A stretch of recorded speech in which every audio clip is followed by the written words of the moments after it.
안녕하십니까. 삼성중학교처럼 이프리머의 박재현입니다. 먼저 이렇게 발표할 수 있는 기회 주신 김일수님께 감사드리겠습니다.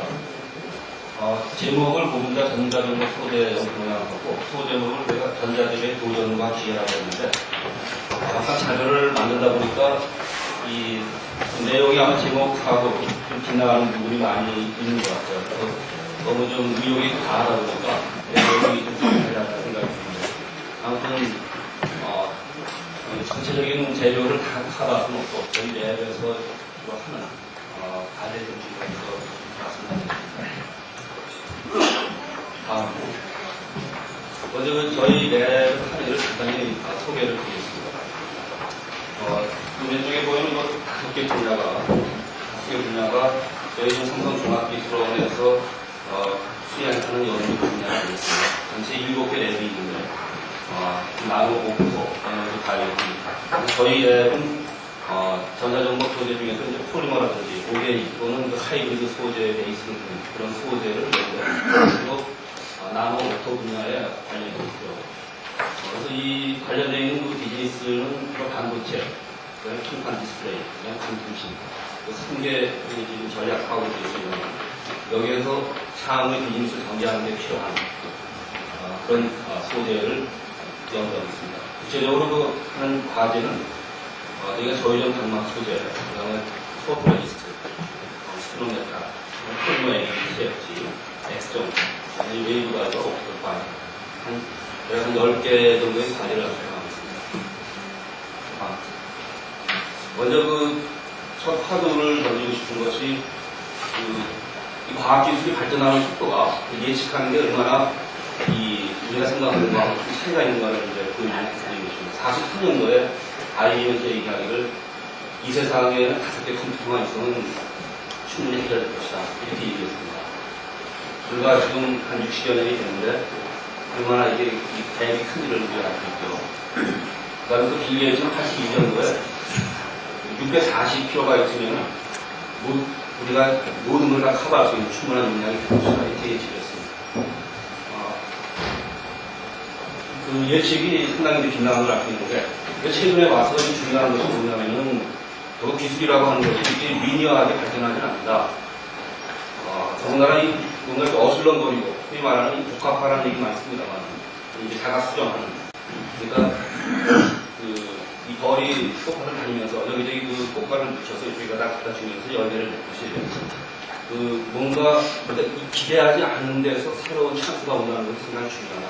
그래서 저희 기술원 저희를 연구하는 것이 이제는 소재 폴리머 하고 있습니다만은 폴리머 하나를 갖고 커버할 수 있는 게 더 높다는 것이죠. 그래서 되게 프로젝트를 수행하게 되면은 폴리머 랩에 있는 전문가 또는 금속 재료 랩에 있는 전문가들이 모여서 프로젝트를 구성해서 수행을 하고 있습니다. 그렇지 않고서는 저희가 또한 이제 기술의 한계를 갖고 저희가 상당히 힘들나 이것은 이제 미국의 대학과 경영한 연구소에서 미래 유망한 기술이 무엇일 것이냐를 예측하는 것인데 그 키워드는 IT 산업입니다. 68%가 전부 다 IT에 관계되어 있는 인포메이션 테크놀로지다. 그래서 이제 다양하게 있습니다만은 저희가 소재를 하는 사람들이 분명히 볼 수 있는 게 플렉서블 트랜지스터라든지 마이크로 포토닉스, 그 다음에 어떤 포터블 인포메이션 디바이스, 퓨얼셀, 센서, 그다음에 EV 이런 것들이 상당히 좀 우리들이 눈여겨볼 수 있는 미래의 가는 기술의 방향이 아니다. 그래서 저희들이 그 과제 중에서 이제 미래에 필요한 과제의 그 목적을 지향점을 이런 쪽으로 포커스를 하고 있습니다. 그래서 예를 든다면 현재 이런 비즈니스를 전개하는 데서 가장 바틀러야 되는 게 무엇이냐. 그러면 지금 우리가 포스트 디램이라는 얘기도 많이 하고 그 다음에 점점 리소그래피의 단계가 왔다. 그래서 앞으로 테라폼 네온을 만들려면 어떤 새로운 재료가 필요할 것이다. 그리고 궁극적으로 실리콘의 한계를 극복하기 위해서는 오게닉 트랜지스터가 필요하다. 디스플레이도 지금 LCD가 주류입니다만 최근에 와서 LCD 하는 사람들도 상당한 위기감을 많이 갖고 있습니다. 그 중에 대표적인 것이 62ENG. ENG는 워낙 급성장을 하기 때문에 사실 LCD 비즈니스 자체가 없어지는 게 아니냐. 그래서 LCD 메이커에서도 EL에 대한 그런 연구 개발에 상당히 지금 우리 인력과 집중을 투자를 하고 있습니다. 그래서 그 종합적으로 봤을 때 주로 그 케미스트리가 발전해오는 방향이 결국은 어떤 한마디로 요약한다면 플렉서블하고 스마트, 소프트, 하이브리드 이런 것들을 겨냥한 그런 어떤 소재가 또 이거에 베이스를 두는 어떤 새로운 비즈니스 찬스를 만드는 것이 중요하지 않겠냐 이렇게 보고 있습니다. 먼저 한번 디스플레이에 관련된 재료를 정리해 봤는데요. 처음에 그 60년대 칼라 TV가 나오면서부터 다 대시 커버하는 걸 보면은 급작스러운 슬로우의 변화가 생기는 것이 한 크게 세 가지였는데요. 칼라 TV가 나오고 그러다가 어떤 컴퓨터, 개인 컴퓨터가 시대가 오래되면서부터 이 평판 디스플레이, LCD 비즈니스가 급격하게 커지죠. 그러다 최근에 와가지고는 그런 것이 디지털 컨버전스로 해서 모든 것이 복합화되는 그런 시대로 되면서 이제 굉장히 큰 시장이 증가하는 걸 알고 있습니다.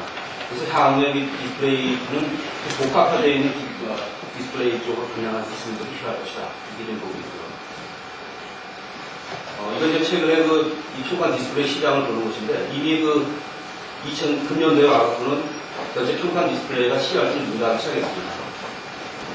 2005년도에 한 47조, 시장을 한 20%는 반 이상으로 평판 디스플레이가 커가고 있고 물론 이거는 이제 LCD, TDP 모든 해당이 난감한 시장이 되겠습니다. 그 다음에 또 이제 특이할 만한 거는 그동안 이제 경제를 우리 한국 경제를 스킨다고 하는 메모리 비즈니스가 근년도에 와서는 평판 디스플레이가 메모리를 공략한다 라고 예측이 되고 있고 그래서 업체가 투자하면서 하는데 실제로 디스플레이 하는 친구들은 메모리 산업은 능가할 것이다 그렇게 보고 있습니다. 그래서 새로운 어떤 비즈니스로서는 메모리보다 어떤 디스플레이 하는 그런 마켓을 보고 있습니다. 그래서 이제 전체적인 디스플레이 시장이 변화하는 것은 크게 두 축으로 볼 수 있는데 하나는 이제 대형화되면서 상당히 고품질로 가는 거죠. 그래서 LCD TV라든지 또는 TV용 LCD라든지 그런 고급적으로 가는 기술을 주게 하나 있고 그 다음에 이제 뭔가 개인 플렉서블을 지향하는 모바일을 지향하는 새로운 테이프라이트 플렉서블 디스플레이 있죠. 이게 크게 두 축으로 가는 것을 볼 수가 있겠습니다. 그래서 오늘 제가 이제 디스플레이 쪽에서는 지금 이 플렉서블 라이트 테이프라이트 디스플레이 이쪽에 관련되어 있는 동향을 간단히 보고 저희 랩에서 최근에 연구한 결과를 소개하는 정도로 마치겠습니다. 플렉서블 디스플레이는 말 그대로 글래스 대신에 이제 필름을 써서 비판하는 그런 디스플레이가 되겠는데 여기에 들어가는 이제 키 재료라고 했을 때는 결국 이제 실리콘 대신할 수 있는 유리 반도체 그 다음에 그 표시하기 위한 액정이 아닌 어떤 UVL이나 이잉크 또는 다른 어떤 표시 소재 기술이 필요하고요. 그 다음에 이제 그것을 전체적으로 프로세싱 할 수 있는 새로운 프로세스가 필요할 것이다. 근데 현재 데포지션 방식이 아닌 아주 심플한 코팅을 한다든지 프린팅을 하는 프린팅 기술이 있습니다. 지금 보면은 2005년도에 EK 플렉서블 시장이 한 140억 불 정도 예상을 갖고 있습니다. 그래서 대부분의 회사들이 이제 많은 개발을 하고 있는데 대체로 공통적으로 드러나는 것을 보면은 유리 이해를 하는 데서 이쪽으로 많은 기준을 볼 수 있습니다. 결과적으로 유리 반도체 기술이라든지 플랫폼 디스플레이에 필요한 것들이 소재 자체가 유리 이해가 결국은 컨덕팅 폴리머를 이용하는 같은 기술 분야로 봤을 때는 당연한 동향이 아닙니다고 생각되는데요. 소니의 경우에 저 분야는 13인치를 발표했죠. 플렉서블 2.5인치가 이제 프로토가 나오고 도시바도 17인치 고분자지만 8인치 LCD로 해서 필립스가 이제 폴리머 이해를 하고 있는데 역시 이제 페인팅 방식 액정에서 새로운 액정 표시 소자를 써가지고 플렉서블을 구현하는 근데 기술의 축은 크게 두 가지로 볼 수가 있겠습니다. 기본적으로 글래스를 쓰는 플라스틱이냐인데,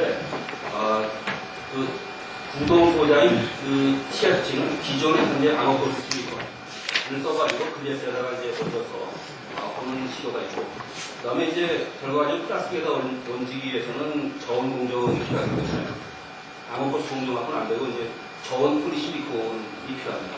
저온 폴리실리콘 농도를 많이 했는데 결국은 이제 크리스탈라인 시키면서 그 도메인 사이즈를 키워서 모듈에서 얼마큼 높일 수 있냐 그런 것이 시가 되어 있고 궁극적으로는 결국 플라스틱에 올라갈 거는 유기입니다.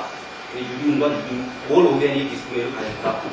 그래서 이제 유기 반도체 그다음에 프린팅하는 공정 쪽으로 해서 가는 이런 추이 있겠습니다. 그래서 물론 리니어하게 가진 않고 실리콘 기존의 실리콘 하는 친구들은 이쪽으로 들어가고 있고 저희 같은 이제 유기를 하는 사람은 처음부터 아예 올 오게닉 그냥 디자인 해서 들어가는 이게 개발하고 있습니다. 기술적 이슈가 그랬을 때는 역시 가장 이제 기반이 되고 있는 서브스트레이트 기술이 글래스가 아니고 필름이기 때문에 그럼 열안전성이라든지 그런 산소라든지 가스의 차단 효율성이 얼마나 되느냐. 그 다음에 이제 오게닉으로 하게 되면 이제 프린팅이나 스피닝을 한다고 했을 때 케미컬에 대해서 얼마나 내성이 있나 이런 것이 굉장히 중요하고요. 메탈의 경우에도 이제 결국 증착을 하지 않는다고 했을 때는 메탈 자체를 갖다가 스피닝 또는 프린팅할 수 있는 그런 새로운 메탈, 오르간 메탈리스가 필요할 것이다. 이런 모습입니다.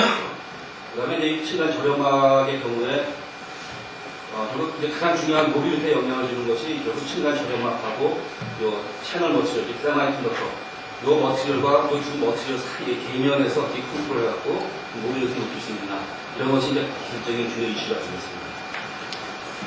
현재까지 나와 있는 데이터를 보면은 되게 가장 중요하게 보는 이동도 측면에서 봤을 때 아모크스 실리콘, 프렉서블, 배동 소리 난다.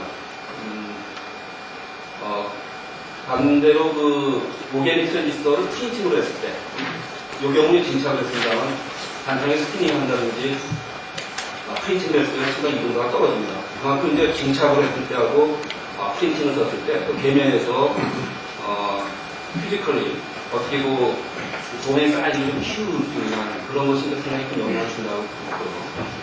반대로 이제 공정 온도 측면에서는 아모크스 실리콘이 가진 한계가 여전히 있습니다. 우리가 케미컬 데포지션을 쓰기 때문에 상당히 이제 비싼 문제가 있습니다. 반면에 폴리머를 쓴다고 프린팅이지만 같은 오게닉이라도 저분자를 썼을 때 진공 증착하는 문제가 있습니다. 결과적으로는 이걸 폴리머를 쓰는 겁니다. 폴리머를 써서 특성을 상상시키는 것이 중요합니다. 그래서 이것은 펜스테이트 유니버시티에서 발표한 최근 자료인데 펜타사인이 가장 많이 알려져 있는 저분자 유기 반도체가 되어 있습니다. 그래서 글래스에다가 이제 진착을 시켜서 특성을 보면은 여기 이제 가장 중요한 것이 진착시키는 방법에 따라 가지고 이 도메인 사이즈들의 차이가 큽니다. 그래서 여기 도메인 사이즈가 이 정도의 영향을 준다. 그래서 한 1.7 정도의 이동도가 나오는데 거의 아모크스 실리콘을 썼을 때하고 같거나 그런 동등한 이상의 필요가 있습니다. 반대로 이제 이 폴리머 사이오펜을 쓴 이 폴리머 트랜지스터의 경우에는 결국 이제 이 데이터가 보여주는 것은 결국 폴리머가 이 도메인 사이즈를 키우기 위해서는 스테이킹이 잘 돼야 된다. 스테이킹이 잘 되려면 그냥 스테노케미컬이 아주 규칙적인 구조를 만들어야겠다. 그래서 이 코어폴리머를 만들었을 때 그런 입체 규칙성을 보고 그것들이 이동도에 영향을 주는 걸 연구했는데 현재까지 나오는 0.04를 상당히 수준이 작은 그런 정도로 보입니다. 그래서 저희 이제 랩에서도 다 저희가 커버할 수는 없겠습니다만 가장 역시 중요한 핵심 기술이라고 하는 것은 결국 저렴막하고 반도체 재료와 개면을 컨트롤하는 게 중요합니다. 그래서 기본적으로 이제 유기 반도체를 저희가 이제 쉽게 나와 있는 걸 이식을 해가지고 그 대신 이제 저희가 갖고 있는 고기나 저전체에다가 저전체 서비스를 모디피케이션 시켜서 특성을 조절하는 쪽으로 이제 좀 포커스를 하고 있는데 그 서비스 모디피케이션 하는 방법은 우리가 케미컬 리액션이라든지 러블이라든지 케미컬 리액션 여러 가지 방법이 있겠습니다. 그래서 최근에 보면은 저희가 이제 몇 가지 폴리를 써가지고 했는데 상당히 이 정도를 보면 1.8 수준 정도로 거의 마무리 실리콘 수준까지 되고 상당히 그레이 사이즈가 이 실리콘 다이옥사이드 썼을 때보다도 상당히 값이 크고 그 다음에 옥사이드 표면을 갖다 유기물로 처리를 해서 대면을 좀 손을 놓는 경우보다도 저희가 상당히 좋은 걸 볼 수가 있었습니다. 근데 이제 문제는 온오프 레이쇼가 상당히 떨어집니다. 커런트 리퀴지 현상이 발생하는 것이죠. 그래서 그 절연체의 특혜라든지 그런 컨트롤을 하는 것이 숙제가 남아있습니다만 집중적으로 해서 이제 그렇습니다. 이제 이 경우에 저희는 그 코칭을 해가지고 스킨 코칭을 해서 표현 처리를 좀 독특한 방법으로 했는데 상당히 좋은 결과가 나타나고 그래서 이 그림이 빠져 있는데 쳐보시면 한번 더. 그래서 저희가 이제 패서 그 유기 절연체 층의 그 도메인 사이즈를 좀 봤는데 이게 SIOT 썼을 때가 굉장히 작고 그 SIOT에다가 그 어디 좀 프로모터를 붙여가지고서 있을 때도 커지지만 저희가 했을 때 상당히 도메인 사이즈가 큰 것도 있었습니다. 그래서 계속적으로 도메인 사이즈를 좀 키울 수 있느냐는 거. 그 다음에 이 취지 커런트를 줄이기 위해서 절연층의 두께라든지 그런 균일성 그런 걸 확보하는 쪽으로다가 그래서 이제 이거는 특히 이제 펜타센 그러니까 저희가 그 고분자 폴리머가 세발층에서 올려 높였을 때 혹시 이게 새로운 유기 절연층을 노티피케이션 해가지고 새로운 결정이 생기는 게 아니냐 이렇게 봤습니다만 펜타센하고 결정 기준은 똑같습니다. 그래서 결정 자체의 구조가 달라지는 것은 아니고 이건 분명히 어떤 저렴막하게 그런 상호작용에 의해서 터지는 것이다. 특히 저렴막의 경우에는 저희가 하이드로필릭한 그런 OH 그룹들이 상당히 들어있는데 하이드로필릭 서비스를 컨트롤하는 것이 굉장히 많은 영향을 주는 것으로 많이 되어 있습니다.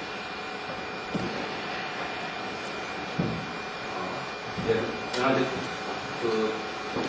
앞에 던진 펜타센을 갖고 저희가 본 것이고 폴리머를 연해서 봤을 때도 이 정도가 한 0.6 펜타센보다 떨어진다면 기존에 실리콘가에 있었을 때보다 상당히 높은 영향을 얻을 수 있습니다. 그 다음에 이제 저희가 또 하나 이제 주시를 하고 있는 것은 그 스피노메탈이라는 과제인데 이 과제를 저희가 처음에 시작했을 때는 그 LCD 만드는 그 사업에서 지금 이 보면 그 데이터하고 데이터 라인이 전부 다 알루미늄을 스퍼트링해서 만들고 있습니다. 근데 자꾸 이제 이 생산성을 높이기 위해서 워터 글래스 사이즈가 상당히 커지고 있죠. 그래서 이제 일단 공정 자체가 상당히 비싸지는 것이 문제가 되고, 그 대면적으로 컨트롤하기가 어렵습니다. 그래서 이 데이터 라인하고 데이터 라인을 갖다가 좀 싱크하게, 프린팅해서 쓸 수 있는 방법을 좀 같이 해보자 해서 이제 시작을 한 것이었습니다. 이게 현재 사용하는 공정이죠. 스쿼트링에서 메탈을 입히고, PR 입히고, 패턴을 하고, 드라이렉션을 하고, 스위핑해서, 이런 이제 메탈 라인을 만들고 있어요. 상당히 프로세스가 복잡한 느낌에서 합니다. 저희가 지금 갖고 있는 아이디어는, 이 오갈 메탈릭을 쓰는데, 오갈 메탈릭을 코팅을 하고, 그대로, 익스포저를 시키면, 리간드가 전부 다 없어지면서 메탈만 남게 됩니다. 그래서 그대로 그냥, 썸을 처리를 해가지고 메탈만 흠싸게 없는. 상당히 공정이 아주 심플하게 될 것이다.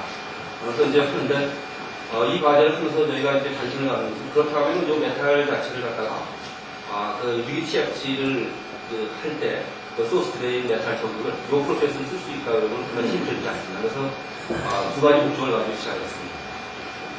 그래서 이거는, 화학은 이제 부조식입니다. 처음에 저희는 실버를 접근을 했습니다. 상당히 올드 테크놀로지고 많이 알려져 있는데, 다만 이 리간드를 갖다가 포토 데그를 한 그러한 이제 리간드를 붙여가지고 다양하게 만들어 봤습니다. 그래서 라인을 보면은 한 8마이크로까지 얻어지는데 실제로 지금 LCD에서 데이터 라인을 쓰는 요구하는 수준은 한 8마이크로 정도가 되겠습니다. 그래서 제가 메탈층에 남아있는 리간드의 유기물을 봤을 때는 상당히 순도가 높고 거의 실버가 나는 그런 결과를 얻었는데, 물론 이제 겉으로 와서 패턴은 이렇습니다만, 실제로 제가 보면 상당히 문제가 좀 있습니다. 가장 큰 문제 중에 하나는 접착력입니다. 접착력을 이제 항상 수술해가지고는 또 어디 좀 프로모트를 쓰게 되는 거죠. 그래서 또 하나 오염을 작용을 할 수가 있고. 그래서 이제 AG에다가 합금을 쓰기도 합니다. 접착력이 좋은 카라빈이라든지 합금을 좀 여러 가지 아이디어를 내고 있습니다만은 아직 초기 단계라. 큰 결과가 없습니다. 그러나, 이 기술이 실현된다고 했을 때는 단의 문제가 좀 크리라고 기대하고 있습니다. 그래서, 여러 가지 방법이 있겠습니다. 패턴이 하는 방법이. 그래서, 가장 널리 알려져 있고 관심이 많은 잉크젯. 이 프린팅하는 기술이 지금 아주 보편화되어 있는 기술인데, 그 잉크젯을 써가지고 이제 RGB 컬러를 입히게 되면 그 컬러 필터를 만드는 프로세스가 되게 됩니다. 그 다음에 최근에는 622L, 폴리머 622L로 잉크젯을 써가지고 RGB 패턴을 만드는 것이 있어요. 페이커 중에서 그걸 갖고 있죠. 실제로 이제 비즈니스에 저희는 되는 거죠. 그래서 스피로메탈도 잉크젯을 써서 쉽게 이렇게 패턴을 할 수 있지 않느냐. 여기 이제 그런 아이디어도 있어요. 그 다음에 이제 마이크로 컨택 프린팅은 이 스탬프를 만들어가지고서 그대로 찍어서 하는 부분이 있습니다. 그래서 여러 가지 방법들을 저희가 피어블 테스트를 하고 있습니다. 근데 현재로서는 스피는 이 포토 방법을 쓰는 쪽으로 포커스 하지만 최근에 봤을 때 가장 가능성이 높은 것은 마이크로 컨택 프린팅이 상당히 좋습니다. 근데 요거 이제 빨리 하겠습니다. 내용이 말씀드려서 너무 욕심이 나서 많은 자료를 준비했는데, 네, 요건 여러분 알겠습니다. 그 반도체 로드맵입니다. 지금 이제 1세대가 지금 타겟이 되고 2세대, 3세대로 갑니다. 1세대까지는 이제 솔루션들이 어느 정도 나와 있습니다. 새로운 재료를 만들고 2세대에 가서는 이제 솔루션이 재료뿐만이 아니라 프로세스 쪽이 아직 좀 오림이 중입니다. 3세대의 경우는 아주 아이디어를 제네레이션 해야 하는 단계가 왔습니다. 저희들은 이제 그 중에서도 최근에 이 노케 저유전 소재를 하고 있는데, 이렇게 이제 시스템 칩에 보면 고용량이 되다 보니까 신호 처리 속도를 컨트롤하는 상당히 문제가 됩니다. 신호가 빨라져야 되는데 영향을 주는 게 절연 지중에 저유전 소재입니다. 그래서 카바 베타를 쓰는 경우하고 로케이가 있는데, 저희는 이제 로케이 소재 대화를 합니다. 아시겠습니다만은 지금 반도체가 요구가 있습니다. 3.5, 2.7을 테스트를 하고 있죠. 쓸 거냐, 말 거냐, 쓸 수 있냐. 그래서 한 2005, 6년을 봤을 때 우리가 70나노쯤 가면 한 3기가헤르츠가 필요한데, 요때 요구되는 한 2.2 수준이 필요합니다. 근데 2.2를 달성하기 위해서는 여러 가지 아이디어가 있습니다만, 가장 최근에는 공기가 유전율이 가장 작습니다. 그래서 이 속에다 마이크로와 에어를 넣어가지고 유전율을 다운시키는 거예요. 여러 가지 이제 오게닌이나 이노게닌이나 CVD를 쓰느냐, 스피너를 쓰느냐 따라서 많은 후보들이 나오고 있습니다. 그래서 이건 독창적인 건 아니고 이미 알려져 있는 사실입니다라는 화를 넣어서 옥수에서 만든다. 최근에 저희들이 2.2 정도까지가 통풍돼서 나왔는데, 그래서 여러 가지 물론 CMP 공정 등을 가야 되고 요구될 특성이 많습니다. 유전율 외에 이게 정말 공정에 쓸 수 있는 분야를 보기 위해서는 많은 걸 봐야 되는데, 최근에 저희들이 가장 특성이 공정에 한번 투입을 만들었다. 그래서 이 반도체 쪽하고 붙어가지고 라인에서 테스트하는 단계로 들어가고 있습니다. 그래서 대부분 이제 여러 가지 기술들이 다우스폰이라든지 많이 나오고 있습니다. 대부분 이제 실리케이트를 기반으로 하고, 그 다음에 거기에 이제 에어를 만들어주는 폴리머 유기물질을 뭘 씁니다. 그게 되게 중요한 스톱이 있습니다. 네, 그럼 마지막으로 이제 통신 분야인데요. 아시겠습니다만 지금 인터넷이 보급되면서 통신 트래픽이 엄청나게 증가하고 있습니다. 98년도 대비해서 지금 25배 정도 되고 있어요. 우리가 쓰다 보면 항상 동영상 받고, 이 그림 받고 할 때는 스트레스 많이 받을 겁니다. 그래서 이거를 해결할 수 있는 방법은 결국은 방통신의 글래스 파이버, 광파이버가 해결하는 것이 유일한 솔루션일 것이다. 이렇게 저희들 보고, 글래스 옵티컬 파이버 쪽에 지금 개발을 하고 있습니다. 왜 글래스 옵티컬 파이버냐 했을 때는, 플라스틱 옵티컬 파이버입니다. 결국 가장 중요한 포화 사이즈가 글래스에 비해서 상당히 큽니다. 크다는 게 뭐냐면 쉽게 유저들이 접촉이 쉽다. 그래서 상당히 가정에서 쓰기가 좋기 때문에 전체적으로 유지하는 코스가 상당히 다운되기 때문에 글래스 파이버가 필요하다는 부분이 있고요. 지금 인터시티 간에 전부 다 글래스 파이버가 깔려 있습니다. 아파트 앞까지 다 와 있습니다. 근데 지금 결국은 가장 마켓이 큰 거는 가정입니다. 오피스입니다. 철회를 보면 우리 노세혈관 기가 가장 길죠. 그래서 집안에까지 아직 들어와 있지 못하고 있습니다. 집안에 글래스 옵티컬 파이버를 집어넣을 것이냐, 그건 아니라는 것이고, 결국은 플라스틱 옵티컬 파이버가 들어가야 될 것이냐, 이렇게 보고 있습니다. 그래서 여러 가지 보면 우리가 싱글 모드, 멀티 모드가 있죠. 그래서 지금 저희가 하는 건 멀티 모드 그래들이 인덱스를 줘서 이 단거리 고속 통신용으로 파이버를 개발하고 있습니다. 그리고 앞에 말씀드린 웹피어과 지오에 비해서 좋은가 합니다. 그래서 많은 그 업체들이 개발을 하고 있습니다. 가장 이제 중요한 건 이번에 도입계획을 갖고 있는 제조 원천 특허를 가지고서 대여 대학에서 이제 지금 계속 개발을 하고 있고요. 또 MNA입니다. 여기서 가장 중요한 것은 그 폴리머의 방수가도가 중요합니다. 그래서 MNA가 그 다음에 불소 폴리머 쪽으로 많이 하고 있습니다. 미쓰비시 레이어는 이제 상업화에서 마켓 시험을 이기고 상당히 유리한 빠르게 움직이고 있습니다. 이제 지금은 MMA를 쓰고 있습니다만 방통시는 라이소스가 지금 유도공 나오고 있던 자꾸 장파장으로 갑니다. 왜냐하면 장파장으로 갈수록 다량의 그 데이터들을 전송하기가 유리하고 그래서 방어 소스도 자꾸 장파장 쪽으로 가는데 문제는 이 장파장으로 갈수록 이 폴리머, 특히 MMA가 추가되면 좋지만 CH 보는데 없어지기 때문에 방수가 쓰지 못합니다. 근데 유도공 나노미터는 괜찮지만 850이나 1360으로 갔을 때는 쓰지 못하고 그래서 중수를 치환시켜서 좀 크게 하지만은 궁극적으로 지금 그 라이소스가 1300 또는 1500으로 가기 때문에 그러면 결국 5월 그 플로리네이트 된 폴리머가 필요합니다. 어제 그 사이탑이라고 해서 아사히게스가 5월 그 플로 폴리머 써가지고 이제 파일을 만드는 그런 거죠. 저희들이 한 거는 그 스컷을 피하기 위해서 저희 같은 구형은 뭐냐면 이 같은 그 원형의 드레스 통에다가 가운데 코어에다가는 NMA하고 겐진 메타 플레이트를 있고 바깥에서는 모노머 상태의 NMA 겐진 메타 플레이트를 피드레이션을 다르게 해서 돌립니다. 고속으로. 중합이 일어나면서 밀도 차이에 의해서 결국 이 불전율이 디스트리뷰션, 다운차이 디스트리뷰션을 통해서 GI 프로파일이 만들어지죠. 여기 보면은 이 GI 프로파일이 깨끗하게 나오고 있습니다.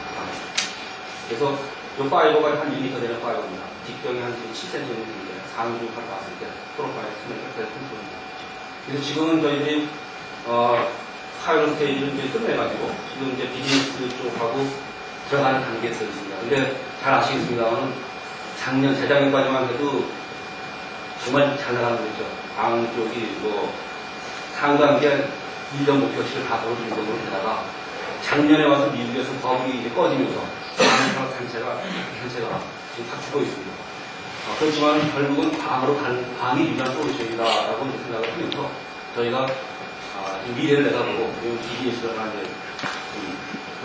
기회를 보는 겁니다. 그래서 MMA를 정말 결과적으로 롱 디스턴스를 하려면